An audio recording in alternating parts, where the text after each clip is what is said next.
I found today's guest on LinkedIn.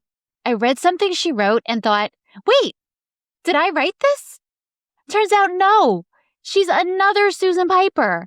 Same name, same drive, same heart for helping people rise, but in a completely different arena. And what she helps elite performers see about themselves might just apply to all of us.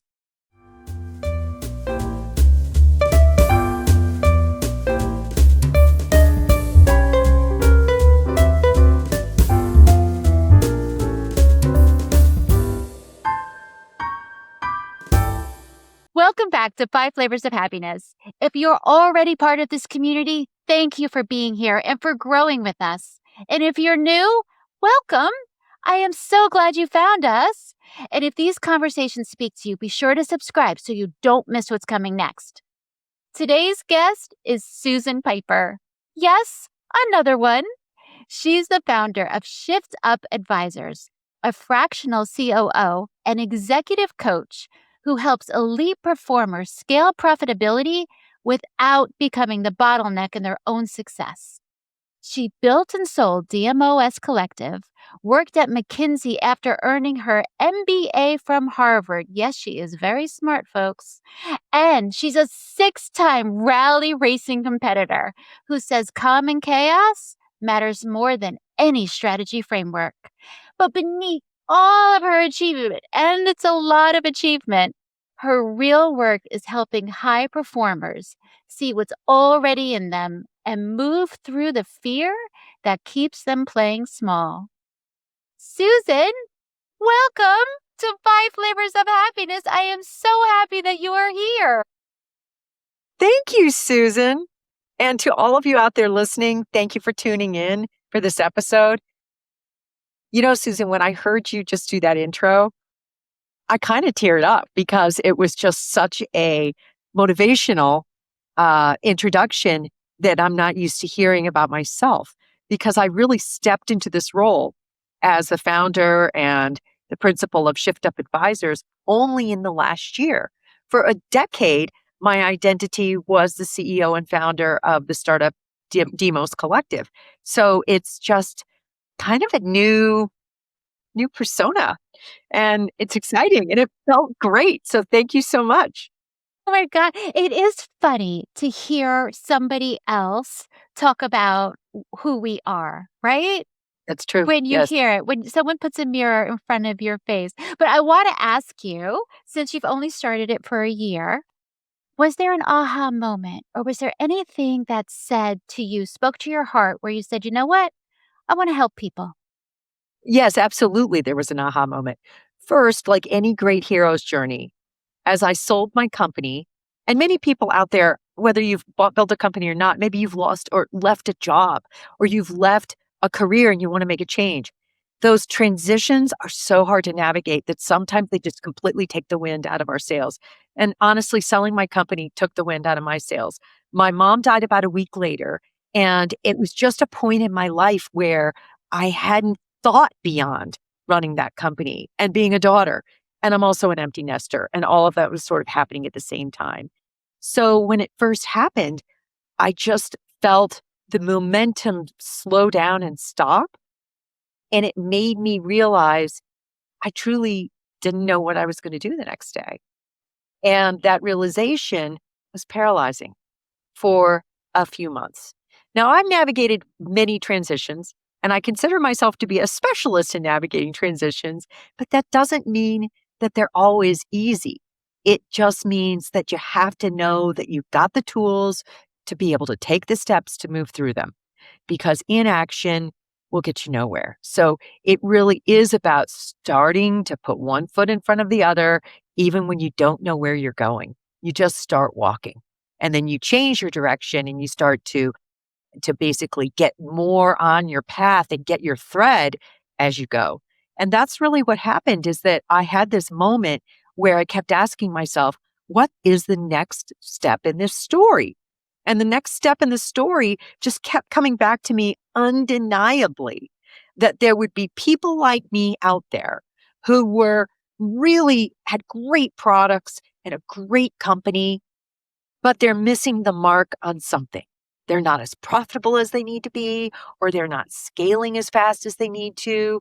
And there's a big difference between kind of being so with your business and really knowing that you've got a business that's generating wealth and income and freedom and someday an exit.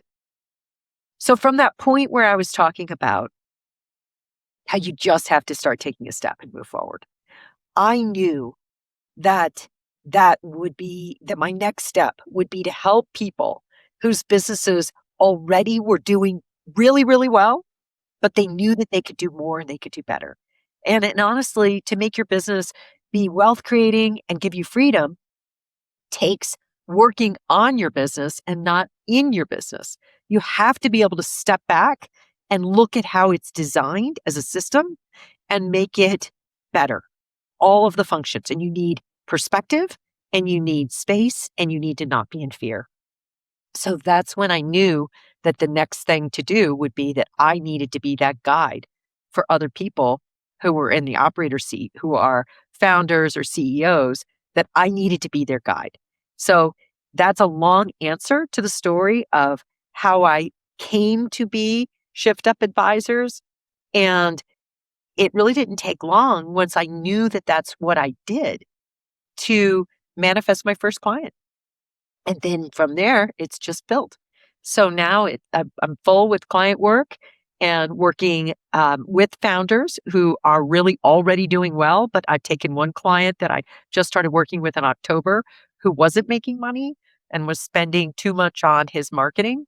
And he is down to spending 15% of revenue on marketing, exactly on plan. And he is looking at generating 17% profit after tax this year. So from like negative earnings to 17% income, and he's going to grow revenue. And I've only been working with him since October. God, that's So, remarkable. yeah. So I don't know what I want to unpack first because she said so many interesting things. I feel like your intuition was tapping on you to start this, and I feel like you listened to it and now you're Mhm. flourishing. Does that feel true? That is very true for me. I am someone who believes that you have to feel in your body the right answer. For example, yes feels easy. And when you find your truth, it feels like ease. And Mhm. when I'm trying to kind of be something I'm not, or for a while, I actually went through about a 90-day phase of, I'll just get a job. I'll just work for somebody else for a while. I maybe I shouldn't start another business. I just need a break. And it just never felt right. And Right. I didn't even I didn't even get a call back. Like, it was really an interesting the universe was like, "No, that is not what you're Yep. gonna do." Yep. It is because then you're in flow and you're Yeah, so happy and you're just doing what you're meant to do. But I also want to talk about fear because you touched on fear.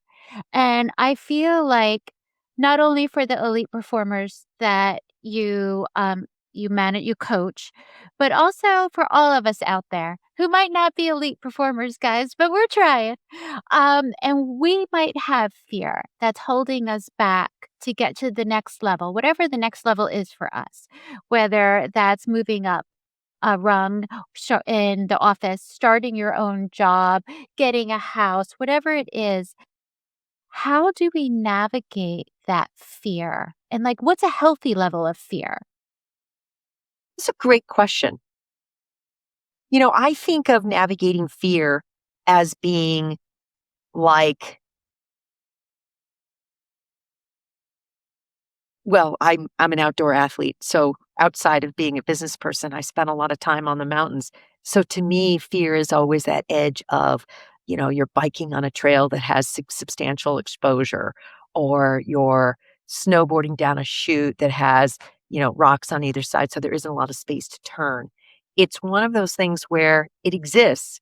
And it's really important to acknowledge when you feel it in your body that it exists and almost make friends with it, like from the standpoint of being aware that it's okay. I feel fear right now. And it's okay to feel fear. It's okay to feel lost. And then once you sort of let that go and, sort of say, okay, I feel it, then you say, all right, now what's in my control? And what's in my Mm, control is I can make all the sales calls I need to make today if that's what I'm supposed to do. I can get my resume done by the end of today. If that's what I need to do. And what I find is that action, acknowledging the fear, but taking action steps toward the goal is what basically helps it just sort of evaporate. And when it evaporates or it temporarily resides, it's still there because we can get very aware of what we don't have. Our brain, I think, really wants us to, there's a survival mechanism to be aware of dangers. The key is our higher self, our prefrontal cortex, like our adult self, needs to always be aware of what our goal is. And when we stay goal focused and then action focused toward the goal, we get out of the lizard brain of the fear. So we become the wise adult, we get into the prefrontal cortex, we let our reptilian brain not be the director, and it moves us in the direction of action and our goals. And I like to keep my eye on the goal, not looking at the exposure, but looking at the summit. Oh, that's beautiful. I love that you brought up being outside because you are amazing with all of your outdoor racing. And I want to talk to you about what you say about chaos and calm. Talk to me about what you learned and how what you learned about staying calm in chaos, how it helps you and how it could help our viewers in their day-to-day life. Because life gets chaotic all the time. Yes. So I learned from, a friend in the last decade or so. And by the way, I'm in my 50s. And so, there is something to be said for having some years under your belt and you get to like life experiences inform your perspective. And one of my friends said to me in periods of chaos, he looked at me and he goes, "Well, pros adjust. Be a pro." And I was like, "What? What are you saying?" And what he was saying is that that is the mastery. We're all in this earth school. And on this earth school, what we're working toward is being able to control our behavior, not our circumstances. So I find that just again, being able to do simple things like breathe. And there are different types of breath that I've learned from kind of Eastern modalities about breath and managing breath. Like you can do box breath, you can do 4 count breath to be able to calm your nervous system in chaos. And then that again, I keep coming back to the neuroscience, which is something I'm really been studying a lot and actually just trying to incorporate into my consulting and coaching work. But it's really about getting into the prefrontal cortex and out of the fear brain. It's the same thing I was saying before. That's the shift from chaos to calm. Mm, I don't know if that gotcha. makes sense. No, it absolutely completely did. I love it. I love that you talk about breath and just being calm. And I love that you talked about action and how action changes everything and that we have to just take that next step. But I also want to talk to you since you know, you founded a company. This is successful, amazing stuff. So, how has your definition of success changed over time? And what is the difference to you between success and fulfillment? That's a great question. Well, I suppose if I were to give you my definition of success over time, I would talk about what success used to mean and what it's like now. I think that what success used to mean was the amount of money in my bank account or the amount of awards or whether I was being acknowledged in an industry association, a lot of external indications. And what success feels like now is being really aware that I am of service and that my work and my being on this earth make people better off. And so I feel like I now measure success in what impact I have. It's not the awards, it's not the bank account, it's not the industry recognition, it's really about impact. And I am a extrovert for sure. And I'm finding that that's what's so enjoyable about the work that I'm doing with Shift Up Advisors is that I'm continuing to grow my circle of influence and help so many more people. And in fact, I just set a goal literally last night that I want to help 1,000 businesses a year Wow. become more profitable and grow revenues. And so I just was like, I need to expand my reach because this stuff matters to so many people. I mean, whether Mhm. you're, already crushing it and you are a clinical director with a medical background running a med spa, business might not be your major.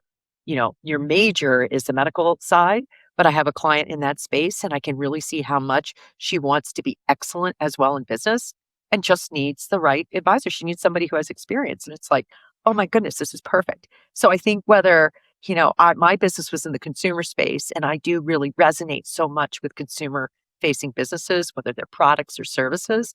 I also work with tech clients, but I resonate with consumer. And I just feel that there's such a need, and I would love to be that guide. And I want to have more impact. And that gives me meaning, I love creates that. satisfaction. It's the give for the 5 flavors. Your happiness isn't giving, it is giving to others and being impactful. But I wanna ask you also geez, I don't even know what I wanna ask you next. There's so many things, Susan. The two seconds. Let me ask you then, because I also wanted to ask about fulfillment, but I kind of feel like maybe we covered that with the give. Um, so when you meet a high performer, and let's say it's the med spa lady and her background is science, what is the first thing that you do with this person and their business to get them to the next level? Yeah, so I do what I call a deep dive. And it's an exercise. It's kind of like walking across the fire, the coals, like for some people, because I have to sign an NDA with the client. And at that point, I'm like, all right, tell me everything. So we go through brand and strategy. We go through sales and service. We go through operations, inventory management, anything related to operations at all, everything. We then tech stack. We go through all of the financials and I look at your profit and loss, your cash flow, your balance sheet. I have a lot of questions about all of that. And then we finally look at like what I consider to be the mindset piece or the team piece and the culture. How are you treating yourself? How much time is this business taking up for you? How's your stress level? Are you sleeping? So I do literally like an executive physical, but from a business side. So Mhm. all of the vitals, all of the tests, and then I integrate it. And because I worked earlier in my career at McKinsey and Company, and I've been an operator, I see patterns fairly quickly and there's almost nothing I really haven't seen.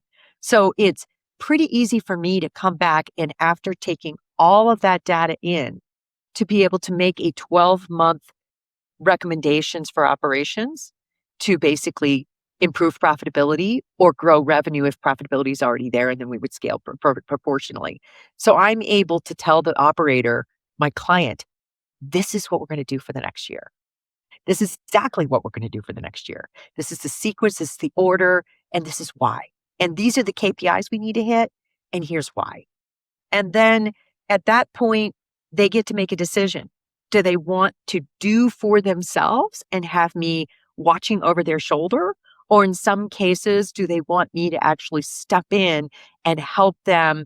A lot of times now I'm using um, a lot of my brand background, as well as with artificial intelligence, to help clients build better websites and brand strategies and branding on the front end. I call it sort of revenue ready in 60 days because some people really don't have their sort of digital presence dialed, even though they're really good at their services. So I am now able to step in and have a team of people I work with to step in and basically completely fix someone's brand, their web presence, their back end tech stack, and how that all integrates in the smoothest way so that they can run the business profitably with a great looking brand and have a really strong digital presence. Or I just stay an advisor and stay on and make sure that there's a lot of questions that will come up as one steps through implementation about, is it this path or is it this path? Should I go with this vendor or should I go with this vendor? And then I do advisory work on that level. I So love that's that you what I do. mentioned AI. Because I think when you use AI, when you harness its power, it could be used for good and it could really, really help us. And I know a lot of people are scared of it and they feel like it might take their job. But to me, it's just another tool in your toolbox. It's like Photoshop or Illustrator or just another one. But I want to talk to you. You mentioned about seeing patterns.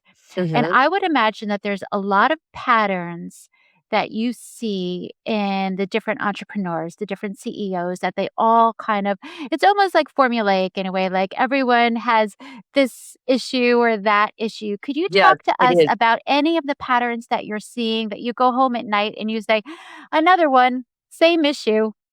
Yep. Well, so okay, I'm probably need to write an article about this because this is actually such a great question. So I'm going to do it on the fly for your listeners. So here we go. This is a little improv. So I know pattern number one. This is not necessarily in an order that I would produce like a podcast myself or an article, but pattern number one is the I call it the limiting self belief pattern. Now, what does the limiting self belief look like? Here's what it looks like. It'll be the engineer who worked at outdoor brands, who started his own company and knows that he's really good at product development, product design, sourcing, and then will say, oh, but I'm terrible at marketing. And yet, what his company will really need is a step up in marketing, for example. And I feel that I give people the confidence, in that case, that engineer, to basically say, "Oh, no, you got this. We can do this. You can do hard things. You can do the marketing too." And so that we go there together into the marketing, and I start to walk them through and be like, "It's like, this isn't that hard. Like, you have an engineering mind. Let's approach marketing from an engineering mind. These are the kinds of things you need to look at." So I find that I really help people get over their limiting self-beliefs because every single entrepreneur I've worked with has a single zone in their company that they say, I can't do. And I'm like, look, if you're the founder, you're the owner of your company, you have to be able to go there. And especially in the beginning when you're trying to figure things out, I suggest that entrepreneurs and founders in early stage businesses run through all of the departments before they hire someone else to do something for them.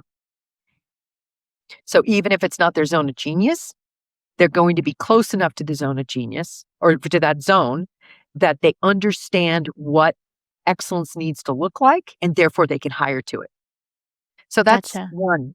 The second one is I find that a lot of people have a no boundary. I guess, let's see, what would I call it? I would call it the entrepreneur who is willing to work. People are notorious for saying, as the founder of a business, and owner of a business, that I'm willing to work 80 hours for myself instead of working 40 hours for someone else. So the other pattern is to identify people who have a limiting belief that this business is supposed to kill them, or that it's supposed to feel hard all the time, or that it is supposed to take 80 hours a week. And I really work with people to help them understand that that owning a business is a marathon and not a sprint. And Ooh, that self-care and managing to invest in relationships is absolutely a part of running a business. And that you have to have a holistic life, and that your life is not your business. And that's that whole, like, if you die, your tombstone is not just going to be like, here lies the founder of this business. Like, no one will care. It's, it's really about, like, again, what kind of impact did you have? So I encourage people to avoid looking or adding on, taking on more than they can chew, going after shiny objects. Like, sometimes people just get excited about expansion just for expansion's sake. And I'm like, no, because challenging things are going to come down the pike this year. Like, we live in a world with lots of challenge and unpredictability that could impact your entire business. So you need to be ready for it. So make it easy on a day to day basis. And if you have extra time, that's great because you're hitting your numbers. We've already looked at your numbers. We've already looked at your forecast, and you've told me that that meets your needs. So don't overwork yourself. Be kind, have boundaries. So I Do see you those two find that patterns a lot. do you find that with women that we overwork ourselves? I find there's a women a phenomena for women, and as a CEO myself, I used to do what I called picking up the socks. And picking up the socks is when a mom who has a full-time job will come home and there will be, in the living room, the Legos and the little socks, and the mom will pick them all up. Whereas I think a lot of times maybe dads give themselves permission and they'll just walk right by and, not stepping on a Lego, of course, because that's so horrible. I don't want anybody to step on a Lego. But it just feels like women CEOs can also do that at work where you walk like I used to walk through my warehouse and I'd be like, "Oh, like, that impact driver needs to go back on that table," or, "They didn't empty the trash," or, I'll just take the trash out this one time." And it's like, "No, no, that's not the right way to do it." Women need to be really careful to keep really strong boundaries that even if you can do something and you have a team, you want people that work with you, again, to have that service attitude that they know what excellence looks like and they want to take care of the business with you. They're not leaving it on you and leaving you to hold the bag. And you hire for that because you serve them. And so they want to serve you back. And it just sort of builds. That's awesome. And you had mentioned, something earlier. It was like a little throwaway. You said, "Oh, by the way, I'm in my 50s." And I thought that was beautiful and brave. So I find that women in corporate sometimes work very hard to hide their age for fear of not being promoted or for self-limiting beliefs like, "Oh, I'm this age, I can't learn this or I can't do that." Do you find that with the women that you coach that they think at a certain age they can't do a certain thing? I haven't come across that yet. That's awesome. However, I haven't focused my practice on just working with women. So, and I suspect in a larger group of women, it would definitely come up as an issue. I find that,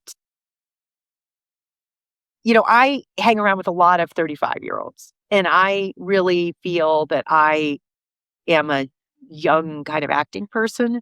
And so maybe what I try to do is I'm so much about growth, so much about learning all the time that that's really what I bring when I work with clients.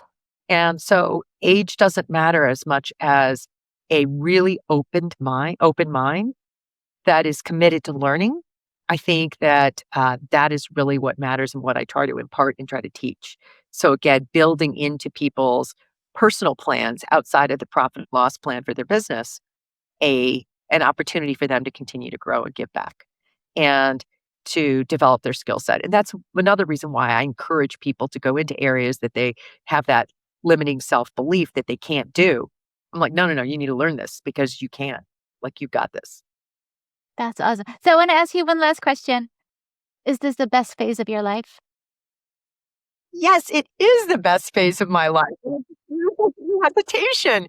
When I was younger, I just feel that I thought each phase was the best phase. And right now, I actually am turning 60 in May. And I've already created a Misogi. If you've heard what a Misogi is, it's like a No? challenge.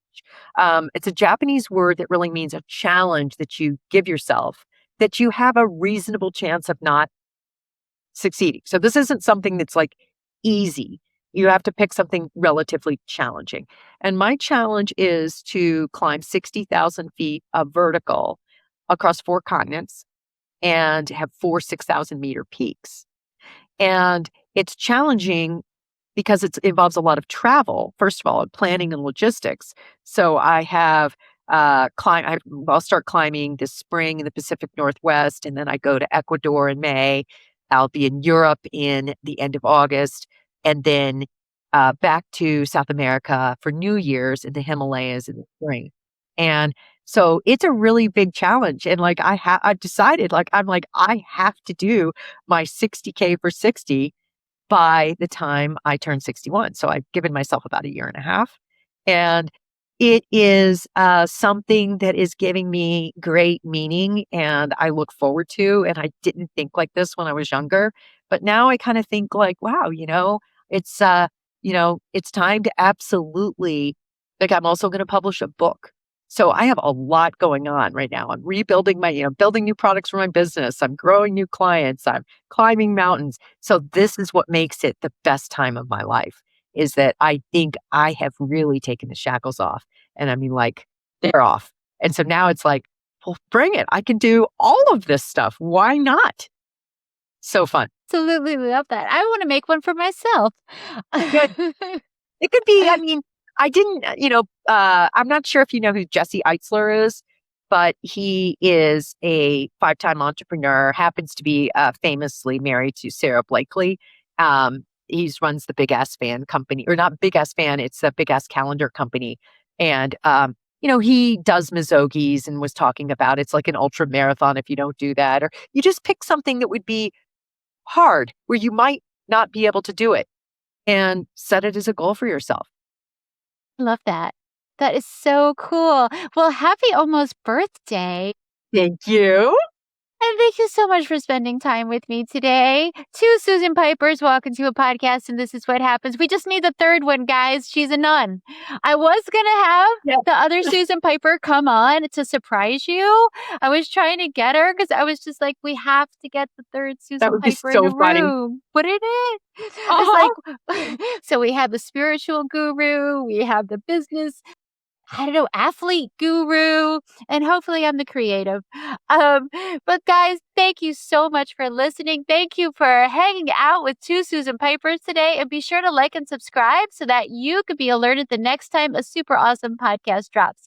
Thank you, everybody.